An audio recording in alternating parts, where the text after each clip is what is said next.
जय हिंद, आप सभी को नमस्कार। So hope you all doing pretty well. आशा करता हूं आप सब बहुत ही अच्छे हैं। और आज हम स्टार्ट कर रहे हैं, जैसा कि हमने आपको पहले साइंस का जो स्पेशली है स्पीडी का एनालिसिस करवाया था, जो कि टोटली अनबीटेबल है।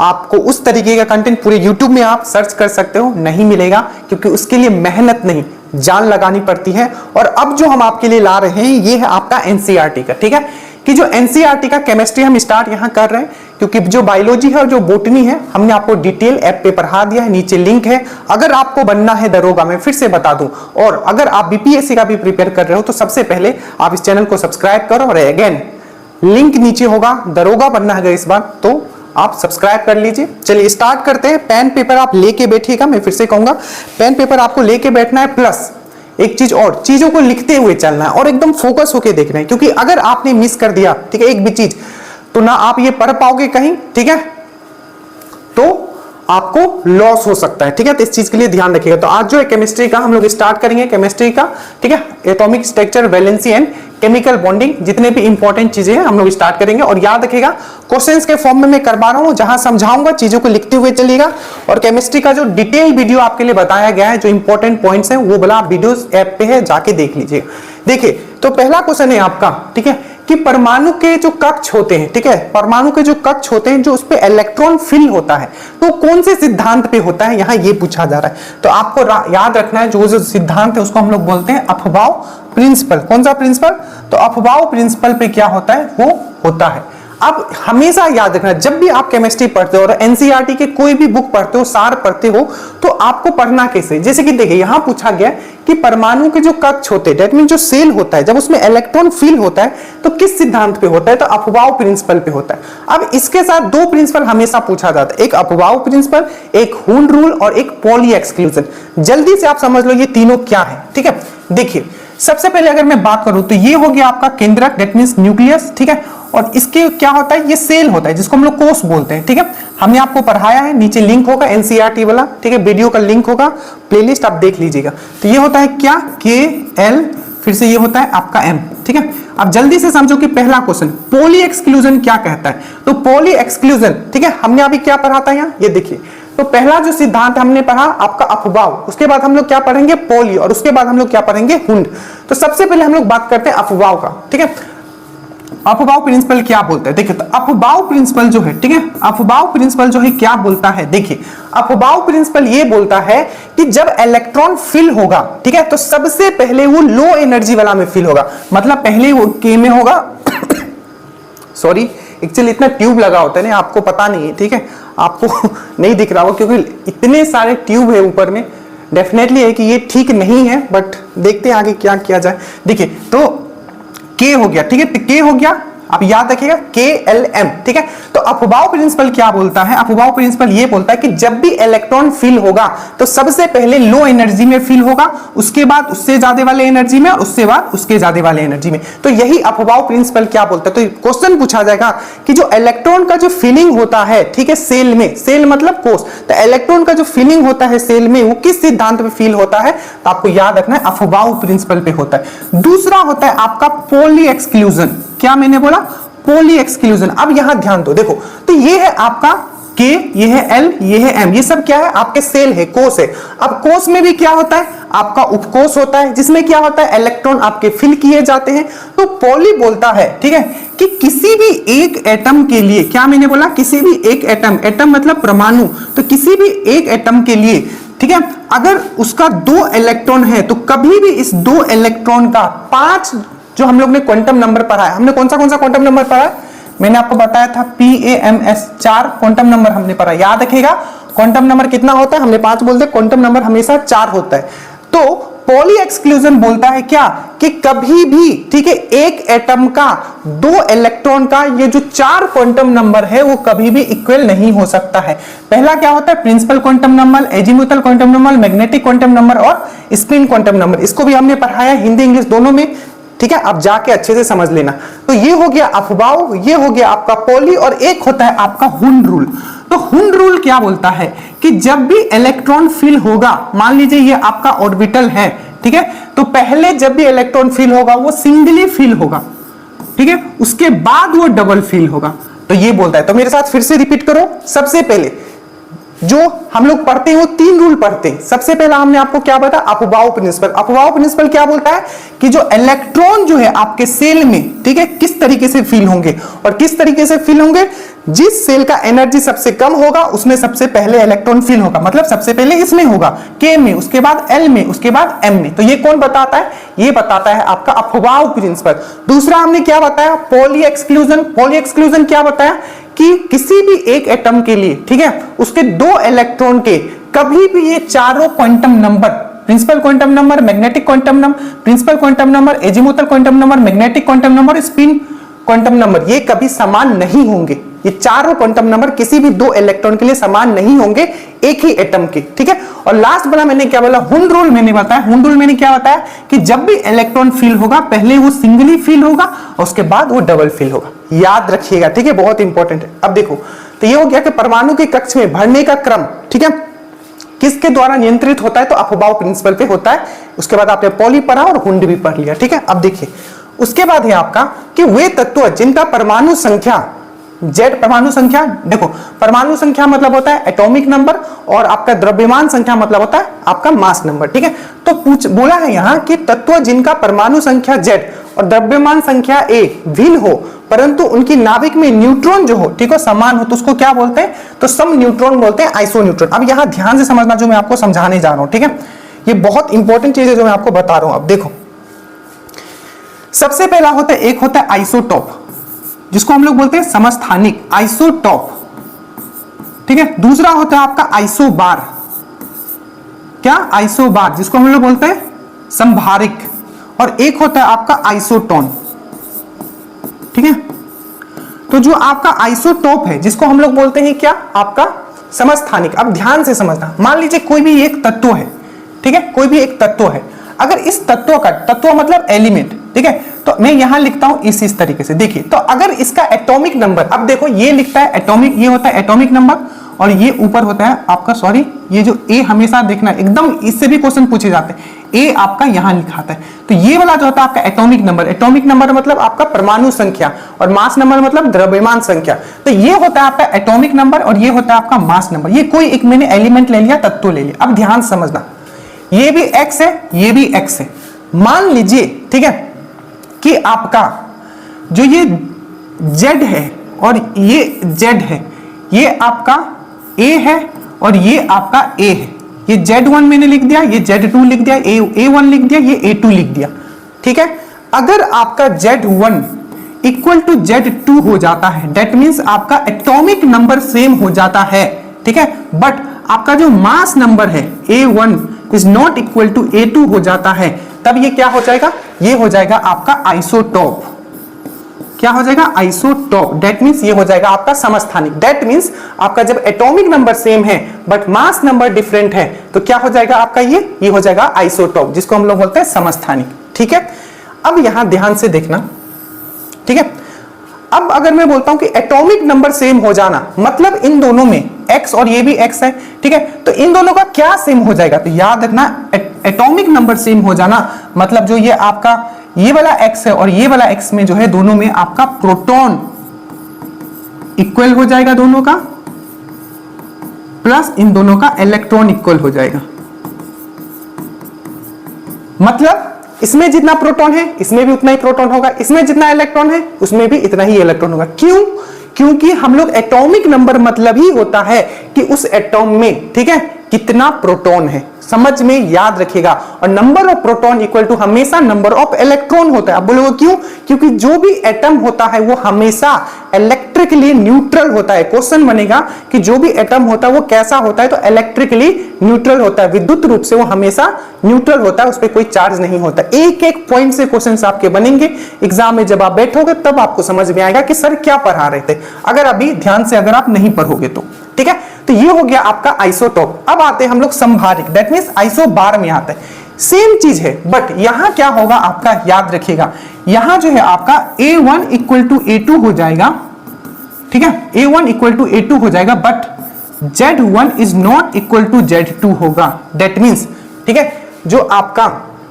x और ये x जो है, ठीक है, ये भी एक x है आपका और ये भी एक x है, ठीक है, तो ये दोनों जो है पहले क्या था, जब Z1 इक्वल टू Z2 था तो ये दोनों क्या था, दोनों का जब आपका एटॉमिक नंबर जब सेम होगा तो इन दोनों को हम लोग क्या बोलेंगे, आइसोटोप बोलेंगे। किसका आइसोटोप, ये मेन वाला एक्स का आइसोटोप, ठीक है, ये कोई एलिमेंट हमने लिया था। और जब इसका मास नंबर इक्वल होगा तब ये क्या हो जाएगा आपका, ये आइसोबार हो जाएगा, संभारिक हो जाएगा, ठीक है, ये आइसोबार हो जाएगा। तो ये चीज समझ में आया कि आइसोबार कब होगा, जब आपका मास नंबर इक्वल हो जाएगा।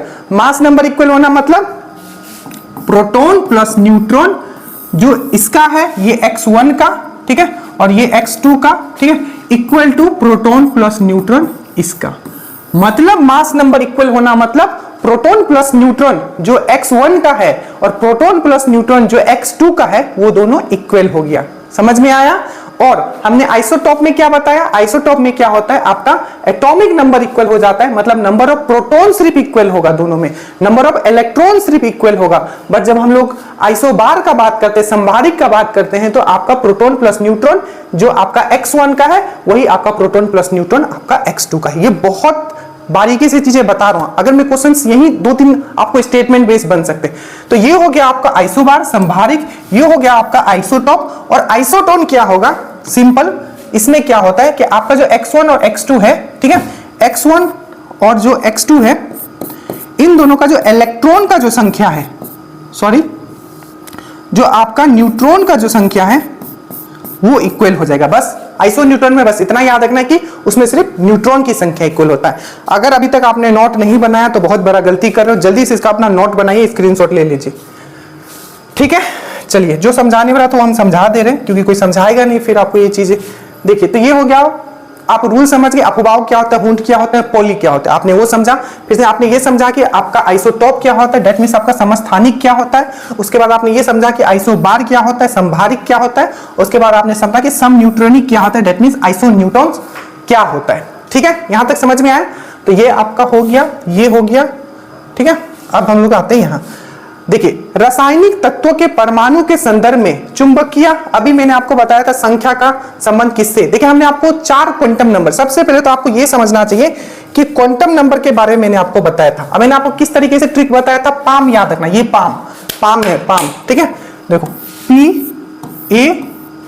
PAM, फिर से एक बार जल्दी से रिवीजन कर लो क्योंकि मुझे पता ये नहीं बताया जाता होगा आपको, बताया भी जाता होगा तो इस तरीके से सिंप्लीफाइड नहीं बताया जाता होगा। देखो, अगर कोई ये एक न्यूक्लियस है, ये चारों तरफ आपका सेल है, ठीक है, तो ये क्या था हमारा principal quantum number. Principal quantum number मतलब क्या होता है, ठीक है। अब ये मत बोलना सर इसका हिंदी क्या होता है, मैंने हिंदी में भी करवा रखा है, हिंदी इंग्लिश करूंगा तो फिर हो गया, टाइम निकल जाएगा, ठीक है। जहां जरूरत पड़ेगी हिंदी का मैं बोल। तो प्रिंसिपल क्वांटम नंबर मतलब क्या होता है, तो ये आपका बताता है shape and size of orbital. क्या बताएगा आपका, shape and size of orbital, मतलब ये जो आपका शेप एंड साइज है सेल का कोष का शेप एंड साइज जो होगा वो कौन बताएगा, principal quantum number. Azimuthal quantum number क्या बताएगा कि ये तो बताएगा आपका सेल का कोष के बारे में। एजीमुथल क्वांटम नंबर क्या बताएगा कि उसमें उपकोष कितने हैं, सब सेल कितने हैं। क्योंकि आपको पता होगा ये K लिखता हूं, ये L लिखता हूं, तो K है, ये L है, ये सेल है, और सेल के अंदर भी क्या होता है, सब सेल होता है, मतलब कोष के अंदर भी सब कोष होता है। तो सब कोष के बारे में कौन बताएगा, A बताएगा। मैग्नेटिक क्वांटम नंबर क्या होता है, तो ये आपका ओरिएंटेशन बताता है, ठीक है। और जो S क्या होता है, spin quantum number, spin quantum घूमना, स्पिन क्वांटम नंबर, तो इलेक्ट्रॉन किधर जाएगा, क्लॉकवाइज जाएगा कि एंटी क्लॉकवाइज जाएगा, ये बताता है। या जब हम लोग फील करते हैं, ठीक है, इलेक्ट्रॉन फील करते हैं, वो उसका डायरेक्शन ये बताता है।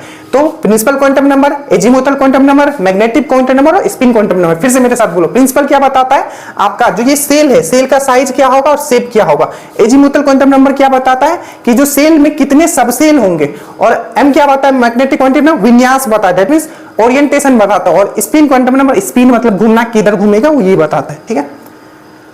अब देखो यहां क्या पूछा है कि रासायनिक तत्वों के परमाणु के संदर्भ में चुंबकीय क्वांटम नंबर, ठीक है, जो आपका मैग्नेटिक क्वांटम नंबर होता है, बेसिकली वो क्या डिनोट करता है, तो आपको याद रखना है वो ओरिएंटेशन बताता है। अगर प्रिंसिपल क्वांटम नंबर बोलूंगा तो क्या बताता है, शेप एंड साइज बताता है। अगर एजीमुथल क्वांटम नंबर बोलूं तो सब सेल के बारे में बताता है। मैग्नेटिक क्वांटम नंबर बोलूं तो आपका ओरिएंटेशन के बारे में बताता है। और स्पिन क्वांटम नंबर क्लॉकवाइज होगा कि एंटी क्लॉकवाइज घूमेगा, वो चीज बताता है, ठीक है। जहां अब ये बस इतना समझाना था, ठीक है, अब ज्यादा समझाने वाला इसमें नहीं है, ठीक है। अब बाकी इजी है। देखो, तो ये हो गया परमाणु, एटॉमिक न्यूक्लियस के। देखो, अब देखो, अगर मैं कोई भी एक एटम ड्रॉ करता हूं, ठीक है, कोई भी एक एटम है, तो इसके न्यूक्लियस में क्या होता है, प्रोटॉन प्लस न्यूट्रॉन होता है, और इसका बाहर में क्या होता है, इसका इलेक्ट्रॉन होता है। और ये पूछे कि इलेक्ट्रिकली इसके ऊपर चार्ज क्या होगा, किसी एटॉम के ऊपर क्या चार्ज होता है, तो न्यूट्रल होता है, इसके ऊपर कोई चार्ज नहीं होता है। क्यों? क्योंकि इलेक्ट्रॉन जितना होगा प्रोटॉन भी जो आपके नाभिक में है उतना ही होगा, तो इलेक्ट्रिकली क्या हो जाएगा, ये न्यूट्रल हो जाएगा, ठीक है। बट अगर बोले कि न्यूक्लियस में क्या क्या होता है, केंद्रक में तो प्रोटॉन होता है और न्यूट्रॉन होता है, और बाहर क्या होता है, आपका इलेक्ट्रॉन होता है। तो यहां पूछा है, बहुत बार पूछा गया है कि एटॉमिक न्यूक्लियस है, इसमें क्या होता है, तो प्रोटॉन होता है और न्यूट्रॉन होता है। हमेशा याद रखना, फादर ऑफ न्यूक्लियर फिजिक्स किसको बोला जाता है, फादर, पितामह किसको बोला जाता है, फादर ऑफ न्यूक्लियर फिजिक्स, क्योंकि न्यूक्लियस का उन्होंने डिस्कवर किया था, केंद्रक का, तो याद रखिएगा रदरफोर्ड को बोला जाता है, ठीक है।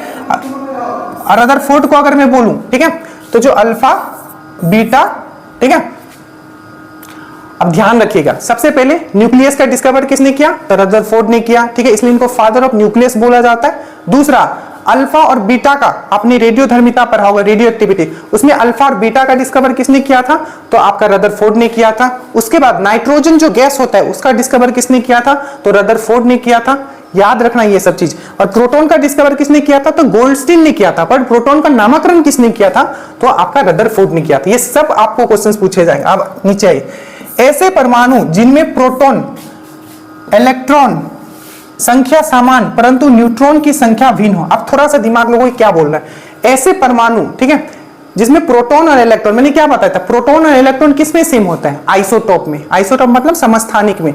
तो ये है आपका आइसोटोप में क्या होता है, प्रोटॉन और इलेक्ट्रॉन जो हो वो सेम होता है, बट आपका जो न्यूट्रॉन जो होता है वो डिफरेंट होगा। अगर आपने वो बारीकी से नहीं समझा तो आप गलत कर बैठोगे, ठीक है। तो सेम एटॉमिक नंबर होता है बट डिफरेंट मास नंबर होता है, तो उसको क्या बोलते हैं हम लोग, समस्थानिक बोलते हैं, आइसोटोप बोलते हैं, ठीक है।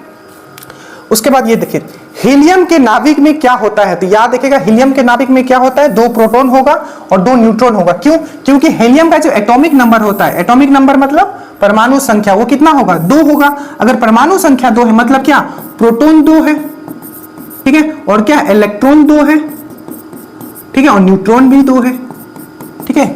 इससे ये पता चलता है, ठीक है, परमाणु संख्या अगर 2 है तो उसमें 2 प्रोटॉन है, 2 न्यूट्रॉन है, 2 इलेक्ट्रॉन है, तभी तो न्यूट्रल होगा, क्योंकि प्रोटॉन पे पॉजिटिव चार्ज, इलेक्ट्रॉन पे नेगेटिव चार्ज, न्यूट्रॉन पे कोई चार्ज नहीं। उसके बाद है प्रोटॉन और इलेक्ट्रॉन के द्रव्यमान का अनुपात। अब एक क्वेश्चन पूछा जाता है, और याद रखिएगा, जो ये हेलियम है, ठीक है, जो हेलियम है आपका, ये क्या है, तो हीलियम जो है आपको याद रखना है कि ये एक अक्रिय गैस है, मतलब एक इनर्ट गैस है। क्या है, क्योंकि जो इनर्ट गैस, जो अक्रिय गैस स्टार्ट ही होता है वो इसी से स्टार्ट होता है। और एक क्वेश्चन पूछा जाता है कि अक्रिय गैस किस टाइप का गैस होते हैं, क्या मोनो एटॉमिक होते हैं, डाई एटॉमिक होते हैं, तो हमेशा याद रखना मोनो एटॉमिक होते हैं, क्योंकि उसमें कभी भी 2 नीचे नहीं लिखा जाता है। तो अक्रिय गैस जितने भी होते हैं वो मोनो एटॉमिक होते हैं। दूसरा क्वेश्चन याद रखोगे, जो आपका जो अक्रिय गैस होते हैं उसमें एक ही ऐसा गैस है जिसके बाहरी कक्ष में, बाहरी कक्ष मतलब जो आउटर उसका सेल है उसमें सिर्फ उसका 2 इलेक्ट्रॉन है, बाकी जितने भी होंगे उसके 8 इलेक्ट्रॉन होते हैं। तो ये हीलियम ही है जिसके बाहरी सेल में, ठीक है, जिसको बैलेंस सेल बोलते हैं, संयोज सेल बोलते हैं, ठीक है। संयोजकता आपने पढ़ा होगा तो उसको हिंदी में बोलेंगे तो संयोज सेल, सिंपल बोलो बाहर वाला सेल मतलब आउटर सेल, जिसको हम लोग बोलते हैं वैलेंस सेल, ठीक है। तो इसका वैलेंस सेल में क्या होगा, सिर्फ 2 इलेक्ट्रॉन होगा, किसका, हीलियम का, और बाकी जितने भी अक्रिय गैस है उसके बाहर वाले सेल में कितने होंगे, 8 इलेक्ट्रॉन होंगे, ठीक है। एकदम ध्यान से मुझे शांति से पढ़ाने दो और आप लोग शांति से सुनो, अगर आपने सुन लिया बात खत्म, ठीक है। अब देखो यहां है प्रोटॉन इलेक्ट्रॉन के द्रव्यमान का अनुपात क्या है। एक क्वेश्चन पूछा गया था कि इलेक्ट्रॉन, प्रोटॉन और न्यूट्रॉन इसमें सबसे भारी कौन है, तो याद रखना जो सबसे भारी नहीं पूछा था, सबसे हल्का क्या पूछा था, याद रखें। तो इलेक्ट्रॉन, प्रोटॉन और न्यूट्रॉन, इसमें जो सबसे हल्का होता है वो होता है आपका इलेक्ट्रॉन। इसका कितना होता है वेट, भार कितना होता है, तो 9.01 10 to power -31 kg होता है, 9.01 10 to power -31 kg होता है। और अगर इसका रेशियो में लिखा जाए, देखिए, तो अगर आपका प्रोटॉन अगर 1837 है तो इसका 1 यूनिट है, अगर अनुपात में, मतलब इसका जो वेट है प्रोटॉन के कंपेयर में ना के बराबर है, ठीक है। इसके बाद देखिए, किसी एक ही परमाणु में 2 इलेक्ट्रॉन की 4 क्वांटम संख्याएं समान नहीं हो सकती है। किसने बोला था, मैंने अभी बताया था कि किसी भी एक एटम में 2 इलेक्ट्रॉन का 4 आपका जो क्वांटम नंबर वो सेम नहीं हो सकता है। वो कौन है, आपका पॉली एक्सक्लूजन, ठीक है। आपको याद रखना है क्या है, आपका पॉली एक्सक्लूजन है, आपको अच्छे से याद रखना है, ठीक है। ये चारों मैंने आपको समझाया, आगे हम लोग चलते हैं। देखिए आगे अगर हम लोग बात करें, बोलिए आप समझ गए। उसके बाद ध्यान से, ठीक है, एकदम बहुत ही मतलब बहुत ही इंपॉर्टेंट चीजें हैं ये सब। उसके बाद है वो एकमात्र ऐसा तत्व, अब ध्यान से समझना, यहां बहुत क्वेश्चन बनेंगे। तत्व मतलब एलिमेंट, वह एक मात्र ऐसा तत्व जिसका समस्थानिक, समस्थानिक मतलब आइसोटॉप, जो मैंने अभी आपको समझाया था, ठीक है। आइसोटॉप के नाम भिन्न भिन्न है। अब ध्यान से देखो, आइसोटॉप मैंने आपको क्या समझाया था। अगर मैं हाइड्रोजन लिखता हूं तो यहां 1 होगा, यहां 1 होगा, यहां 1 होगा, यहां आपका 2 होगा, फिर से यहां आपका 1 होगा, यहां आपका 3 होगा। तो ये 3 आइसोटॉप होते हैं। तो पहला क्वेश्चन तो यही पूछा जाता है कि जो आपका हाइड्रोजन है उसके कितने आपके आइसोटॉप होते हैं, कितने उसके समस्थानिक होते हैं। तो क्या बोलोगे, आपके 3 समस्थानिक होते हैं, पहला क्वेश्चन। दूसरा क्वेश्चन पूछा जाता है कि कौन सा उसका ऐसा समस्थानिक है, कौन सा उसका ऐसा आइसोटॉप है जिसमें कि आपका न्यूट्रॉन नहीं होता है। तो याद रखिएगा, इसका जो प्रोटियम है, प्रोटियम में क्या होता है, कोई भी देखो नाम पे भी पूछा गया तो नाम सही पढ़ना, प्रोटियम, ड्यूट्रियम और ट्राइटियम, ठीक है। तो प्रोटियम, ड्यूट्रियम एंड ट्राइटियम आपको याद रखना है अच्छे से, ठीक है। तो जो आपको पूछेगा कि कौन सा इसका समस्थानिक है जिसमें कोई भी न्यूट्रॉन नहीं होता है, तो आपको बोलना है प्रोटियम। दूसरा क्वेश्चन पूछा जाएगा कि कौन सा इसका समस्थानिक है जो भारी जल बनाने में यूज होता है, तो क्या बोलोगे, ड्यूट्रियम, क्योंकि भारी जल का फॉर्मूला क्या होता है, D2O होता है, ड्यूटोरियम ऑक्साइड, ठीक है, याद रखिएगा। और यही ड्यूटोरियम ऑक्साइड है जिसको हम लोग मंदक के रूप में भी यूज करते हैं और शीतलक के रूप में भी यूज करते हैं। कहां, न्यूक्लियर रिएक्टर में। मंदक और शीतलक मतलब होता है आपका मॉडरेटर के रूप में भी यूज करते हैं और कूलेंट के रूप में भी यूज करते हैं, आपको अच्छे से याद रखना है, ठीक है। ये चीज आपको समझ में आया।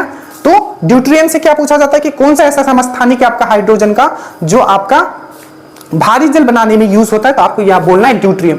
नेक्स्ट इसका होता है ट्राइटियम। ट्राइटियम से क्या क्वेश्चन पूछा जाता है कि कौन सा इसका समस्थानिक है जो रेडियो एक्टिव है, रेडियोधर्मिता है उसके पास, तो आपको याद रखना है वो है आपका ट्राइटियम। तो इतना तो आपको इसको समस्थानिक से याद रखना है। नेक्स्ट आपको हाइड्रोजन से याद रखना है सबसे पहला क्वेश्चन कि हाइड्रोजन का डिस्कवर किसने किया था, तो आप क्या बोलोगे, हेनरी कैवेंडिश ने किया था। किसने किया था, हेनरी कैवेंडिश ने किया था। दूसरा आपको पूछा जाएगा कि पूरे ब्रह्मांड में सबसे ज्यादा जो तत्व है वो कौन है, तो आपको याद रखना हाइड्रोजन है। नेक्स्ट क्वेश्चन अगर आपको पूछा जाएगा कि कौन सा ऐसा तत्व है जो हर एसिड में पाया जाता है, तो आप क्या बोलोगे, आपका हाइड्रोजन है, ठीक है। और याद रखिएगा पूछा जाएगा कि किसको हम लोग फ्यूचर फ्यूल भी कहते हैं, ठीक है। तो किसको फ्यूचर फ्यूल कहते हैं, तो भी हम लोग हाइड्रोजन को ही कहते हैं। एटलीस्ट आप इतना याद रखिएगा। ये बहुत क्वेश्चंस मैंने आपको यहां बता दिया। अब देखो यहां देखिए, यहां है आपका इलेक्ट्रॉन, प्रोटॉन और न्यूट्रॉन। यहां से याद क्या करना है, देखिए सबसे पहले आप याद करोगे इलेक्ट्रॉन, प्रोटॉन और न्यूट्रॉन का जो आपका चार्ज है। देखिए इलेक्ट्रॉन पे, ठीक है, और प्रोटॉन पे, दोनों पे चार्ज सेम होता है, 1.6 × 10⁻⁻19 होता है। और प्रोटॉन पे यहां प्लस हो जाता है 1.6 × 10⁻⁻19। यहां माइनस में होता है, यहां प्लस में होता है। और जो न्यूट्रॉन होता है इस पे कोई चार्ज नहीं होता है। दूसरा इसका वेट याद रखोगे, जिसको इसको देखिए 9.10 है। मैंने क्या बोला था, 9.10 × 10⁻⁻ कितना है आपका, 31 है। कितना है, 31 है, याद रखिएगा कितना है, 31 है। यहाँ 9.10 माइनस पावर 31 है। और इसका कितना है, प्रोटॉन का और न्यूट्रॉन का, 1.6 -27 याद रखना ये चीज। चार्ज कितना है इसका, 1.6 × 10⁻⁻19 कूलम। कूलम किसका होता है, आवेश का यूनिट होता है चार्ज का। और यहाँ है ये प्लस, ठीक है, प्रोटॉन में 1.6 × 10⁻⁻19। ये दोनों सेम है, बस यहाँ नेगेटिव है, यहाँ पॉजिटिव है। और याद रखना जो आपका इलेक्ट्रॉन का वेट होता है 9.1 10⁻⁻31 kg, प्रोटॉन और न्यूट्रॉन का वेट सेम होता है 1.6 10⁻⁻27 kg, ठीक है, याद रखना ऑलमोस्ट सेम होता है। अब यहां याद रखना है नेक्स्ट कि इलेक्ट्रॉन का डिस्कवर किसने किया था, खोजा किसने था, तो जे थॉमसन ने। प्रोटॉन का डिस्कवर किसने किया था, तो रदरफोर्ड ने, ठीक है। और आपका न्यूट्रॉन का डिस्कवर किसने किया था, तो चार्डविक ने। इतना चीज समझ में है। अब यहां क्वेश्चन पूछेगा कि प्रोटॉन का नामकरण किसने किया था, तो आपको याद रखना है कि प्रोटॉन का नामकरण किया था रदरफोर्ड ने, ठीक है। बट इसका जो डिस्कवरी किसने किया था, गोल्डस्टीन ने किया था। अच्छे से याद रखना, ठीक है, ये चीज आपको समझ में आया। और मेंडलीव के आवर्त नियम के अनुसार तत्वों का भौतिक एवं रासायनिक, चलिए इसका हम लोग बाद में आएंगे नीचे का। आप सिंपल याद रखना, अगर मैं क्वेश्चन आपको पूछूं, क्या पूछूं ये पूछूं कि मॉडर्न पीरियोडिक टेबल जो है, ठीक है, मॉडर्न पीरियोडिक टेबल किसने दिया था? तो मोजले ने दिया था। किसने दिया था? मोजले ने दिया था। आपको अच्छे से याद रखना है, मोजले ने दिया था, ठीक है। और अगर पूछूं कि फादर ऑफ पीरियोडिक टेबल, देखो अगर बोले कि पीरियोडिक टेबल का फादर किसको बोला जाता है तो बोलोगे मेंडेलीव को बोला जाता है। बट अगर पूछेगा कि मॉडर्न पीरियोडिक टेबल किसने दिया था तो आपको याद रखना है किसने दिया था, आपको मोजले ने दिया था। एक क्वेश्चन बीपीएससी में अभी भी आया था, मैंने आपको पहले भी पढ़ाया, जो अल्फा पार्टिकल होता है, अल्फा पार्टिकल पे क्या चार्ज होता है? तो पॉजिटिव चार्ज होता है। कितना होता है? +2। रेडियोधर्मिता में मैंने आपको पढ़ाया है, ठीक है, +2 चार्ज होता है। अगर ये +2 चार्ज है मतलब क्या हुआ? मतलब आपका ये चार्ज जितना हीलियम आयन पे होता है उतना ही, क्योंकि हीलियम में कितना चार्ज होता है? +2 चार्ज होता है, आपको पता है, ठीक है। तो +2 चार्ज ऑफ हीलियम का इक्वल होता है आपका अल्फा पार्टिकल। अल्फा पार्टिकल का डिस्कवर किसने किया था? रदरफोर्ड ने किया था। अल्फा पार्टिकल पे क्या चार्ज होता है? तो पॉजिटिव चार्ज होता है। कितना चार्ज होता है? तो +2 चार्ज होता है। और इक्वल टू कितना होता है? वो हीलियम आयन के इक्वल होता है, ठीक है, double charge of helium ion, ठीक है। इतना चीज आपको समझ में आया होगा अगर आपने शुरू से चीजों को पढ़ा है तो।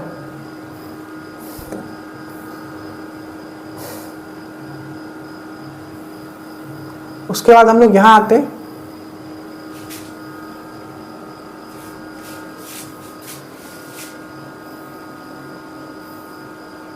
देखिए किसी तत्व का समस्थानिकों की संख्या सर्वाधिक है। किसका, कौन सा ऐसा तत्व है जिसका जो समस्थानिक है सबसे ज्यादा है? तो आपको याद रखना है वो है आपका किसका? पोलोनियम का। पोलोनियम का डिस्कवर किसने किया था? तो आपका मैडम क्यूरी ने किया था। ब्रह्मांड में सर्वाधिक पाए जाने वाला तत्व कौन सा है? तो आपको याद रखना है हाइड्रोजन। आप ध्यान से समझ लो, देखो सबसे पहला अगर मैं अर्थ धरती पे बात करूं तो धरती का जो भूपर्पट्टी उसमें सबसे ज्यादा कौन सा तत्व पाया जाता है? तो बोलोगे ऑक्सीजन। दूसरे नंबर पे क्या पाया जाता है? तो बोलोगे सिलिकॉन। तीसरे नंबर पे क्या पाया जाता है? तो बोलोगे एल्यूमिनियम। अब क्वेश्चंस कैसे बनता है? पूछेगा कि धरती पे, धरती का जो भूपर्पट्टी है, क्रस्ट है, ठीक है, उसमें सबसे ज्यादा क्या पाया जाता है? तो आप बोलोगे कौन सा तत्व?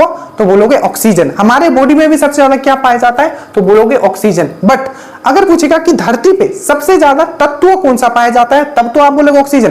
पर अगर पूछेगा कि धातु सबसे ज्यादा कौन सा पाया जाता है तब आप बोलोगे एल्यूमिनियम। धातु मतलब मेटल। तो पूछेगा सबसे ज्यादा एलिमेंट कौन सा पाया जाता है? तो ऑक्सीजन। और सबसे ज्यादा आपका मेटल कौन सा पाया जाता है? तो आपका एल्यूमिनियम। याद रखिएगा, ठीक है। और यहां अगर पूछे कि ब्रह्मांड में, पूरे यूनिवर्स में सबसे ज्यादा कौन सा एलिमेंट पाया जाता है तो आपको याद रखना है हाइड्रोजन, ठीक है।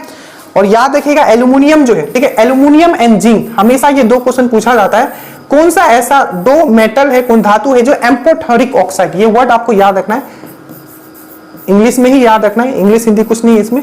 एम्फोटेरिक ऑक्साइड, एम्फोटेरिक ऑक्साइड कौन बनाता है? ठीक है, कौन सा ऐसा मेटल है जो एम्फोटेरिक ऑक्साइड बनाता है? तो आपको याद रखना है एल्यूमिनियम एंड जिंक। ये भी क्वेश्चन पूछा हुआ है। अब ये क्या है एम्फोटेरिक ऑक्साइड? एम्फोटेरिक ऑक्साइड मतलब होता है, देखिए कि जब भी कोई मेटल पानी से रिएक्ट होगा, ठीक है, तो वो जो आपका मेटल है, ठीक है, वो हमेशा क्या बनाता है? बेस बनाता है, ठीक है। बेस मतलब क्षारीय, उसका मतलब बोलते हैं उसका फीचर होता है, मतलब उसका जो प्रॉपर्टी होगा क्षारीय होगा।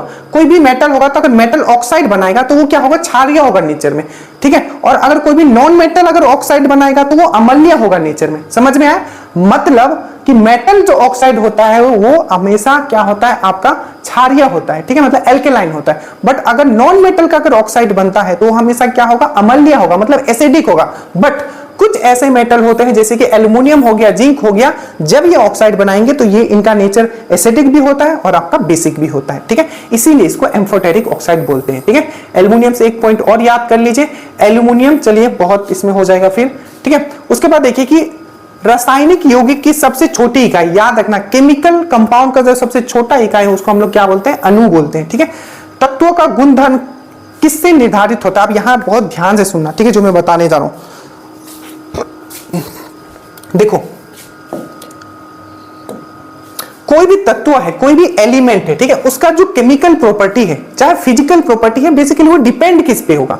मतलब उसका जो रसायन वाला प्रॉपर्टी है, उसका या भौतिक वाला प्रॉपर्टी है, वो किस पे डिपेंड होगा? केमिकल एंड फिजिकल प्रॉपर्टी, वो डिपेंड होता है उसका एटॉमिक नंबर पे। और प्रिसाइजली अगर मैं बोलूं, ठीक है, कि एटॉमिक नंबर पे, एटॉमिक नंबर मतलब परमाणु संख्या, बार बार इस तरीके से जोर मत दिया कीजिए, ठीक है, आप एक बार समझ लो एटॉमिक नंबर मतलब परमाणु संख्या, ठीक है। तो डिपेंड होता है, जैसे कि मैं लिखता हूं सोडियम, ठीक है, ठीक है, सोडियम, सोडियम क्या है? एक मेटल है, मतलब धातु है, ठीक है। और मैं लिखता हूं क्लोरीन, ठीक है, क्लोरीन क्या है? आपका नॉन मेटल है। अब देखो दोनों का अगर आप देखोगे, ठीक है, अब देखो सोडियम का आपको पता होना चाहिए एटॉमिक नंबर कितना है, क्लोरीन का एटॉमिक नंबर कितना है। तो क्लोरीन का जो एटॉमिक नंबर होता है वो होता है आपका कितना होता है, आपका 17 होता है, ठीक है। और जो सोडियम का होता है 11। आप कैसे, मैंने आपको बताया है, कम से कम 20 तक याद रखना है। Hydrogen, helium, lithium, boronium, boron, carbon, nitrogen, oxygen, fluorine, neon, sodium. तो सोडियम का होता है आपका 11। अब ध्यान से समझना जो समझा रहा हूं। और इसका होता है आपका 17, ठीक है। तो पहला सेल में कितना आएगा, इसका 2 आएगा, ठीक है। दूसरे सेल में कितना आएगा, आपका 8 आएगा, और लास्ट वाला सेल में 1 आएगा। मतलब अगर मैं यहां बनाऊं, यहां एक सेल बनाता हूं, ठीक है, यहां सेल बनाता हूं सोडियम के लिए, ठीक है। तो ये तो न्यूक्लियस हो गया, ठीक है। चलो ये अच्छा नहीं बना, देखो यहां मैं बना देता हूं, सोडियम है तो ये देखिए सोडियम में यहां बनाता हूं, ठीक है। ये हो गया न्यूक्लियस। पहले में क्या आएगा, 2 आएगा, दूसरे में क्या आएगा, 8 आएगा, ठीक है। तो बाहर कितना बच गया, आपका 1 बच गया। और इसका अगर मैं बनाता हूं, देखिए इसका अगर मैं बनाता हूं यहां, ठीक है, तो ये तो न्यूक्लियस हो गया, इसमें प्रोटॉन और न्यूट्रॉन होगा, बाहर में इलेक्ट्रॉन होगा। तो पहले कितना आ जाएगा, यहां 2 आएगा, ये 8 आएगा, ठीक है। तो ये कितना होगा, 8, 9, 10। और तीसरे वाले में कितना बच गया, 7 बच गया। और ये कैसे पता चलता है कि किसमें कितना फील होगा, तो इसका मैंने फॉर्मूला बहुत बार एग्जाम में पूछा गया है, 2n²। मतलब पहला वाला अगर मैंने लिया है तो n का वैल्यू 1 होगा, तो 2 × 1 का पावर 1, मतलब क्या हो जाएगा, 2 होगा। दूसरे वाले में कितना फील हो सकता है, तो देखो 2 × n के पावर 2 कर दोगे, ठीक है। तो कितना हो जाएगा, 2 पे पावर 2, 4 हो जाएगा 8, मतलब दूसरे वाले में 4 होगा। तो ये वाला आप फॉर्मूला याद रखना, ये बताता है कि कितना सेल में फील होगा, ठीक है। ये चीज आपको समझ में आया। अब यहां ध्यान से समझना जो मैं आपको बता रहा हूं। देखिए क्यों किसी भी एलिमेंट का जो प्रॉपर्टी है उसके एटॉमिक नंबर या परमाणु संख्या पे डिपेंड करता है, ठीक है। और मोर प्रिसाइजली बोलूं तो उसको वैलेंसी पे डिपेंड करता है, मतलब उसके संयोजकता पे डिपेंड करता है। संयोजकता क्या है, तो संयोजकता मतलब होता है जो आपका ये लास्ट सेल है, ये वाला जो सेल है, इसमें जितना इलेक्ट्रॉन है, ठीक है, उसको हम लोग बोलते हैं वैलेंस इलेक्ट्रॉन। क्या बोलते हैं उसको हम लोग, वैलेंस इलेक्ट्रॉन। और जितना इलेक्ट्रॉन वो डोनेट कर देता है या किसी से वो ले लेता है, उसको हम लोग बोलते हैं वैलेंसी। फिर से, जो लास्ट सेल है इसको हम लोग क्या बोलते हैं, जो लास्ट सेल है इसको हम लोग बोलते हैं वैलेंस सेल। क्या बोलते हैं, वैलेंस सेल, ठीक है, मतलब संयोजी सेल, ठीक है, वैलेंस सेल। और जो इसमें इलेक्ट्रॉन लास्ट में बचा हुआ है उसको हम लोग बोलते हैं वैलेंस इलेक्ट्रॉन, ठीक है। और जो इलेक्ट्रॉन ये देगा और लेगा दूसरे से, उसको हम लोग बोलते हैं वैलेंसी, संयोजकता। तो मेनली जो आपका किसी का प्रॉपर्टी डिपेंड करता है वो संयोजकता पे डिपेंड करता है। बोलोगे सर कैसे, ध्यान से समझिए। देखिए ये चीज आपने समझा, ये भी पूछा जाता है। अब देखो अगर मैंने सोडियम का यहां किया, सोडियम का लास्ट में क्या है, 1 है, ठीक है। तो ये क्या चाहेगा, क्या चाहेगा, क्योंकि स्टेबल कब होगा, जब इसमें 8 आएगा तब वो स्टेबल हो सकता है, ठीक है। 8 क्या है, स्टेबिलिटी है। तो ये क्या चाहेगा कि मैं एक किसी को दे दूं, ठीक है, ताकि मेरे पास ये लास्ट में यहाँ 8 बजे और मैं स्टेबल हो जाऊं, क्योंकि यहाँ 8 ही आ सकता है सेकंड वाला, और मैं स्टेबल हो जाऊं। तो ये क्या करेगा, ये एक किसी को दे देगा, ठीक है। बट यहां देखिए यहां 7 है, ये क्या करेगा, 7 देने से अच्छा है कि एक वो किसी से ले लो। तो यहां क्या होगा, ये इलेक्ट्रॉन ले लेगा। मतलब हमें ये समझ में आया कि जो भी मेटल है, क्लोरीन क्या होता है, आपका नॉन मेटल होता है। तो नॉन मेटल जो है हमेशा इलेक्ट्रॉन देने की कोशिश करेगा और खुद ब खुद नहीं, जो आपका नॉन मेटल है हमेशा इलेक्ट्रॉन लेने की कोशिश करेगा और वो स्टेबल हो जाएगा। और जो आपका मेटल है वो हमेशा इलेक्ट्रॉन देने की कोशिश करेगा और वो स्टेबल हो जाएगा। इसीलिए तो कहा जाता है कि जो आपका जो मेटल है वो आखिर क्यों इलेक्ट्रिसिटी कंडक्ट करता है, क्यों, क्योंकि उसमें फ्री इलेक्ट्रॉन होता है, वो इलेक्ट्रॉन देता है और यहाँ नॉन मेटल ले लेता है। तो बस इसी तो पता चल गया कि किसी को अगर ये दे रहा है तो इसमें मेटल वाला प्रॉपर्टी आ जाएगा, जो मेटल का प्रॉपर्टी होता है, मतलब धातु का प्रॉपर्टी होता है, और इसमें क्या आ जाएगा, नॉन मेटल का प्रॉपर्टी आ जाएगा। और ये डिपेंड किस पे किया, एटॉमिक नंबर पे, परमाणु संख्या पे, क्योंकि परमाणु संख्या से ही तो पता चलता है कि लास्ट में कितना बचेगा। और जो लास्ट में वो देता है और जो लेता है उसको हम लोग बोलते हैं वैलेंसी इलेक्ट्रॉन। और जो लास्ट में ये सेल है इसको हम लोग क्या बोलते हैं, वैलेंस सेल। और जो लास्ट में ये इलेक्ट्रॉन है इसको हम लोग क्या बोलते हैं, वैलेंस इलेक्ट्रॉन, ठीक है। इतना चीज समझ गए, ये थोड़ा ज्यादा नहीं है, ठीक है, क्योंकि जब समझोगे नहीं तो मेरिट कैसे बनेगा आपका, ठीक है। क्योंकि मेरिट जो बनेगा, टॉपर बनोगे तो टॉपर की तरह आपको पढ़ना पड़ेगा थोड़ा, और कोई उपाय नहीं है, ठीक है। देखो तो ये हो गया आपका। उसके बाद है तत्वों का गुणधर्म, ये चीज मैंने आपको समझा दी, एटॉमिक नंबर पे डिपेंड करता है, ठीक है।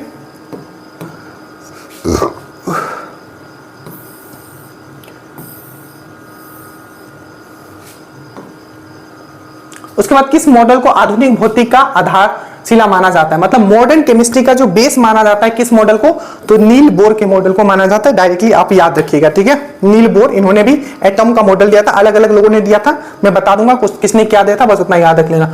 परमाणु में प्रोटॉन कहां स्थित होता है, आपको पता है नाभिक में। नाभिक में क्या होता है, प्रोटॉन और न्यूट्रॉन होता है, ठीक है।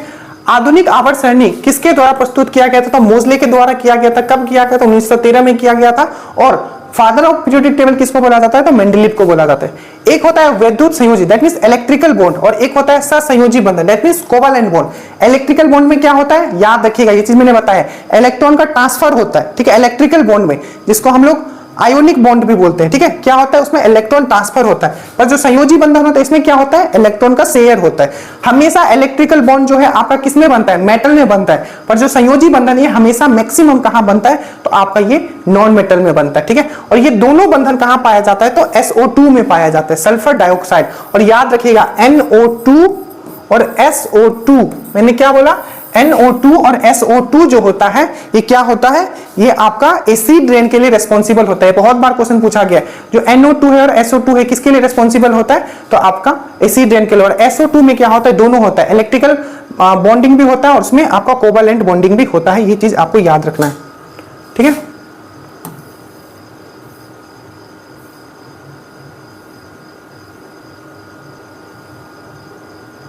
उसके बाद है आपका, देखिए उसके बाद है विद्युत, ये हो गया आपका आधुनिक रसायन का विज्ञान जनक किसे कहा जाता है, आप ध्यान से समझिए। यहां पूछा है कि फादर ऑफ मॉडर्न केमिस्ट्री, क्या पूछा है कि आधुनिक रसायन, ठीक है, क्या बोले, आधुनिक रसायन, that means father of modern chemistry किसको बोला जाता है, तो क्या बोलोगे, एंटोनी लेवोजियर। मैंने क्या बोला, एंटोनी लेवोजियर। क्वेश्चन अगर आपको यहां पूछेगा, क्या पूछेगा कि जो फादर ऑफ बोटनी किसको बोला जाता है, मतलब पादप जगत का पिता किसको बोला जाता है, तो क्या बोलोगे, थियोपेरेटस। क्या बोलोगे, थियोपेरेटस। क्या बोलेगा, अगर पादप जगत के पिता किसको बोला जाता है। बट अगर आपको पूछेगा फादर ऑफ मॉडर्न बॉटनी, मतलब पादप जगत के पिता, पर मॉडर्न वाला लग गया वहां, यहां होगा फादर ऑफ बॉटनी बोलेगा तो थियोपेरेटस बोलोगे। But father of modern botany अगर बोलेगा तो क्या बोलोगे, कार्ल लिनियस बोलोगे। याद रखना, बहुत इंपॉर्टेंट है। Father of botany Theophrastus, father of modern botany आपका Carl Linnaeus. Father of zoology और बायोलॉजी अगर बोले जाएगा तो क्या बोलोगे, एरिस्टोटल, मतलब जीव विज्ञान और जंतु विज्ञान के पिता आपको एरिस्टोटल। और मॉडर्न केमिस्ट्री के पितामह किसको बोला जाता है, तो एंटोनी लेवोजियर। पूरा मैंने बता दिया, याद रखेगा। डाल्टन, जो डेल्टन है, डाल्टन के अणु को क्या नाम दिया था, तो डेल्टन जो है, जो अणु है, डेट मीन जो मॉलिक्यूल है, उसको क्या नाम दिया था, तो कंपाउंड एटम नाम दिया था, मतलब आपका यौगिक परमाणु नाम दिया था। और डेल्टन, याद रखना, डेल्टन से मैंने एक चीज और करवाया था, जो वर्धानता है, वर्धानता मतलब जो आपका वर्धानता मतलब होता है कलर ब्लाइंडनेस। जो कलर ब्लाइंडनेस है उसका डिस्कवर किसने किया था, तो आपका डेल्टन ने किया था। दूसरा क्वेश्चन, कलर ब्लाइंडनेस में कौन से कलर देखने में आपको प्रॉब्लम होता है, तो रेड ग्रीन में आप डिफरेंशिएट नहीं कर पाते हो। और कलर ब्लाइंडनेस जो होता है ज्यादा किसको होने का चांसेस होता है, लड़का और लड़की में, तो याद रखिएगा लड़का को होने का चांस होता है, ठीक है। एक ही तत्व परमाणु का विभिन्न, ठीक है, ये सिंपल है। एक क्वेश्चन पूछा जाता है कि एक ही परमाणु, ठीक है, एक ही तत्व के परमाणु, परमाणु मतलब एटॉम का, उसको डिफरेंट तरीके से अगर सजा के डिफरेंट स्ट्रक्चर बनाया जाए तो उसको क्या बोला जाता है, तो डिसफर्गमेंट बोला जाता है, ठीक है, अपरूपता बोला जाता है। ये याद रखिएगा।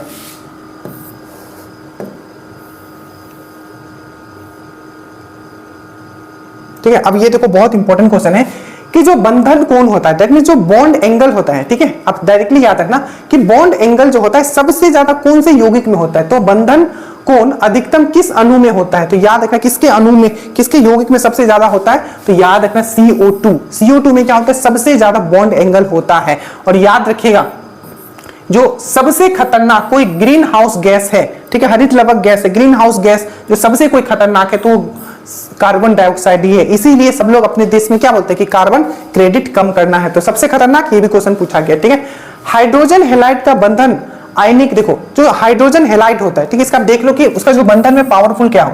आपको पता है फ्लोरीन जो होता है सबसे ज्यादा विद्युत ऋणात्मक होता है, तो ये सबसे पावरफुल होगा। उसके बाद क्लोरीन, उसके बाद ब्रोमीन और उसके बाद आयोडीन। ये कौन से ग्रुप है, फ्लोरीन, क्लोरीन, ब्रोमीन, आयोडीन, तो ये हैलोजन ग्रुप है। जो सबसे ऊपर है वो सबसे ज्यादा इलेक्ट्रोनेगेटिव है, सबसे ज्यादा उसके पावर है खींचने का किसी भी इलेक्ट्रॉन को अपनी तरफ, तो फ्लोरीन, क्लोरीन, ब्रोमीन, आयोडीन। अगर पूछेगा सबसे ज्यादा इलेक्ट्रोनेगेटिव कौन है, तो विद्युत ऋणात्मकता कौन है किसके पास, तो आपको बोलना है फ्लोरीन। बट यही पूछेगा सबसे ज्यादा इलेक्ट्रॉन एफिनिटी किसके पास है सबसे ज्यादा, तो आप बोलोगे क्लोरीन। इसको अच्छे से समझाया गया, प्लीज आप जाके देख लीजिएगा, क्वेश्चंस मैंने बताया था, ठीक है। उसके बाद परमाणु तत्व संख्या 29 किससे रिलेटेड है, तो कार्बन से रिलेटेड है। ये कौन से ब्लॉक में आता है, ये भी मैंने पढ़ाया था। इधर क्या होता है S, इधर क्या होता है P, इधर क्या होता है D और नीचे क्या होता है F, तो ये क्या है डी में आता है, डी ब्लॉक में आता है। और याद रखिएगा कार्बन पहला ऐसा एलिमेंट था जो ह्यूमन लोग ने यूज किया था, ठीक है, पहला। उसके बाद है जो आपके नोबल गैस होते हैं, नोबल गैस बोल लो, अक्रिय गैस बोल लो, इनर्ट गैस बोल लो, जीरो ग्रुप गैस बोल लो, 18वां ग्रुप गैस बोल लो, कुछ भी बोल लो, सब जो होता है नोबल गैस ही होता है, ठीक है। कि संयोजकता कितनी होती है, तो मैंने क्या बताया था, जितने भी आपके, ठीक है, जो आपके नोबल गैस होते हैं उसके क्या होता है, वो पूरा ऑक्टेट फिल होता है, वो किसी को देता भी नहीं है, किसी को लेता भी नहीं है, वो नॉन रिएक्टिव गैस होते हैं। हमने आपको बताया था जैसे कि हीलियम हो गया, नियॉन हो गया, हीलियम हो गया, नियॉन हो गया, आर्गन हो गया, क्रिप्टन हो गया, जेनन हो गया, रेडन हो गया, एक बार जाके देखिएगा, ठीक है। ये जितने भी है क्या है, फुल्ली नॉन रिएक्टिव गैस होते हैं और ये क्या होता है, मोनोएटॉमिक होते हैं। ये भी क्वेश्चन पूछा गया, ठीक है। जब भी ऑक्सीडेशन होगा, दैट मींस जब भी ऑक्सीडेशन होगा किसी भी एलिमेंट या किसी भी तत्व का, तो याद रखिएगा उसका जो वैलेंसी है, उसका जो संयोजकता है वो क्या हो जाता है, बढ़ जाता है, ये याद रखिएगा। न्यूट्रॉनो किस प्रकार का कण है, तो याद रखिएगा अस्थायी कण है, ठीक है। और मैंने एक चीज आपको बताना था, जैसे कि इलेक्ट्रॉन जो होता है उसका एंटी पार्टिकल, उसका उल्टा पार्टिकल को हम लोग बोलते हैं पॉजिट्रॉन। और पॉजिट्रॉन का डिस्कवर किसने किया है, ये भी बहुत बार पूछा गया है, तो एंड्रेसन ने किया है, ठीक है, एंड्रेसन, ठीक है। तो देखो जितना इसमें समझाना था वो चीज हम समझा दिए, ठीक है। जो जो जहां जहां जरूरत है प्लीज बताइएगा आपको कैसा लगा। मेहनत तो बहुत लगता है इसमें, ठीक है, बट आप लोग ये बहुत कम देखते हो, ठीक है। बट जो टॉपर होंगे वो यही पढ़ के अपना टॉप लिस्ट में आएंगे, क्योंकि जो ये कर लेगा उसे कुछ करने की जरूरत नहीं पड़ेगी। बॉटनी और बायोलॉजी हमने डिटेल में पढ़ा है, तो उसको आप ऐप पे जरूर देख लीजिएगा। जय हिंद।